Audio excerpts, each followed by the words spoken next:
Hello guys! Hello Earth signs, Virgo, Capricorn, and Taurus. Welcome Earth signs. I hope na nasa mabuti kang kalagayan sa ngayon. Maraming salamat sa patuloy na panonood. Earth signs, Virgo, Capricorn, and Taurus. I hope na makuha nyo yung energy. Wow, may reverse na trust. Nako. Ano ba yung nakikita ko sa'yo dito? O, 5 siya. Mayroon ditong earth signs na medyo hindi kayo nagtitiwala. Okay? So, dito sa barahang to, since reverse siya, sinasabi sa'yo na medyo nawawalan ka ng trust or tiwala sa isang tao or pwedeng sa sarili mo. Yung faith mo is medyo bumabagal or yung faith mo medyo nagiging mababa. Parang ganun. Choices. Wow. So, tanggapin mo daw kung anong mga decision making, responsibilities na posibleng ilagay sa balikat mo ng universe. Tanggapin mo kasi mayroong mga pagkakataon ngayong linggong ito na mabibigyan ka ng pagkakataon na mamili, bibigyan ka ng choices and decision making. So, sinasabi ng baraha sa'yo dito, tanggapin mo, take responsibility, tawag dito, tanggapin mo kung anong responsibilidad mo, maging malakas ka sa decision mo. Maraming mga pinto dito na nagsara sa buhay mo, pero maraming windows and gateways ang posibleng magbukas para sa'yo. Okay, light. So, dito sinasabi ng barahan na ito na yung oras para ipakita mo sa mundo kung gaano kakaliwanag or anong dala-dala mong illumination. Kasi minsan, parang yung iba, yung earth signs, medyo malungkutin, medyo hindi kayo, hindi kayo vibrant. So, nami-misinterpret kayo ng mga tao na masama yung ugali nyo, malungkot kayo, or ganito, ganyan. So, hindi lang siguro kayo expressive, okay? So, dito, sinasabi na sa araw na ito, kung anong nararamdaman mo, show it, say it, or kung ano man, okay? So, yun. And next card is intuitive nudges. Wow. So, yung third eye mo ay sobrang active sa araw na ito. May mga nakikita ka or makikita ka, mararamdaman ka na hindi natural or hindi mo naramdaman for the past few months or years. A child's love. Dito sinasabi ng baraha na sa araw na ito ay siguro yung decision making mo is nakadepende sa anak mo. Kung may anak ka. If may apo ka naman sa apo mo or sa mga maliliit na bata sa buhay mo. So nakikita natin dito na yung connection ng parent, ng child, or ng grandmother sa child, or sa kung sino pa man ito ay sobrang napaka-importante sa araw na ito. So, napaka-importante. Okay. Oops. Earth signs, Virgo, Capricorn, and Taurus. Nako. Sabi ko na nakakaloka. Earth signs, mag-iingat ka sa araw na ito kasi kung makikita mo dito, ay hindi masaya to Pwedeng may makaaway ka sa araw na ito, or pwedeng may isang tao na magagalit sa'yo, or pwedeng ikaw yung magagalit. Okay? Paki-comment sa comment section if you resonated. Kasi ang dalawang barang to is parang nagsasabi na isang taong hindi masaya sa decision making mo or hindi ka makapag-desisyon kasi ayaw mong magalit yung isang tao or isang partido or isang company or kung ano pa man. Okay? Zero the Fool.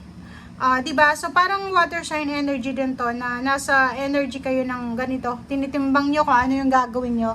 So, ingat-ingat ka kasi yung decision making mo ay pwede kang magkaroon ng kaaway sa water sign, Pisces, Scorpion, Cancer siguro. Or fire sign, Leo, Aries, Sagittarius. Kasi masyadong fiery yung energy nila. Masyado ding malungkot yung energy mo. So, hindi masyadong parang fire and water siya. Okay? Pero ikaw ay earth.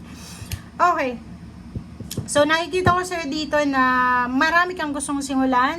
It's either work, hindi ka masaya sa ginagawa mo, sa relationship mo, sa business mo, sa lugar kung nasan ka.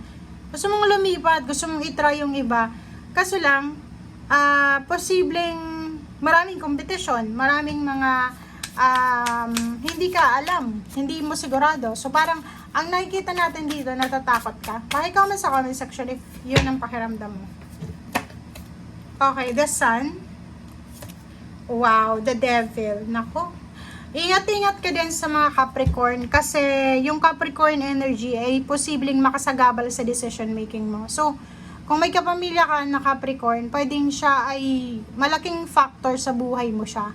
Na siya yung magdedesisyon na, uy, hindi ka dapat gumawa ng desisyon ng ganyan-ganito. So, ingat-ingat kasi may temptation dito Masaya na 'di ba? Papunta ka na doon sa the sun, papunta ka na doon sa happiness, papunta ka na doon sa celebration, tapos biglang may mangyayari or decision ka na gagawin na hindi magugustuhan ng ibang tao, na pwedeng maging cause ng away, samaan ng loob or kanto. Okay, Queen of Cups. Ito yung energy mo, 'di ba? Kahit dito, etong nauna, etong energy mo na hindi ka makatulog sa kakaisip. Gusto mong matahimik, may kailangan kang salapi, okay? Relationship din hindi masyadong stable, siguro nasa long distance relationship ka, or siguro hindi masyadong nagwo-work yung relationship mo, or gusto mong ayusin, and yung decision making mo is hindi masyadong solid, okay? Sabi ng baraha sa'yo dito, gusto mo ng katahimikan, gusto mo ng peace of mind, gusto mo na kontrolin yung emotional mo, okay? Ang problema lang, nasusobrahan ka sa overthinking. Advance ka mag-isip, and at the same time, masyado kang nag-iisip, okay? Yung parang ginagawa mo lang sa araw-araw na buhay mo, yung isip ka ng isip, okay? Temperance, be patient, huwag nating madaliin, okay? Huwag na huwag mong mamadaliin. Earth signs, Virgo, especially Virgo and Capricorn. O pwedeng yung Taurus hindi masyadong nagmamadali. Pero yung Capricorn tsaka Virgo sa ngayon, nakikita ko sa may Capricorn dito nakikita ko sa inyo na masyado kayong nagmamadali. Okay, masyado kayong mainipin. Okay?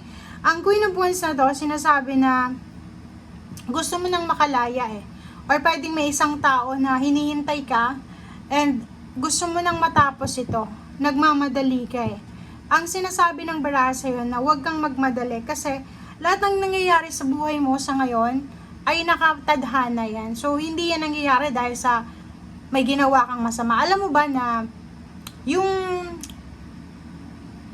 blessings naman pag-usapan natin. Kasi meron ditong energy ka Yung energy mo kasi parang tinatanong mo siguro yung Panginoon or yung kung sinong pinaniniwalaan mo na bakit palagi kang malungkot, bakit palagi kang may problema, bakit palagi kang dinadaanan ng bagyo.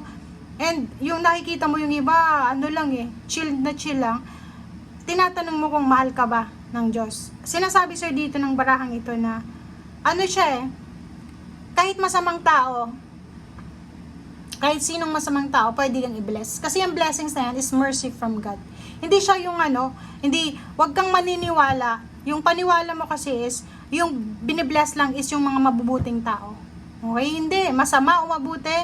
Since ang Panginoon natin is merciful, since ang Panginoon natin is loving, generous, talagang ibibigyan tayo ng blessing. So, kailangan lang natin maghintay. Okay? So, wait lang. Wait lang, wag tayong magmadali. Okay? Thank you for watching guys and see you again. Bye!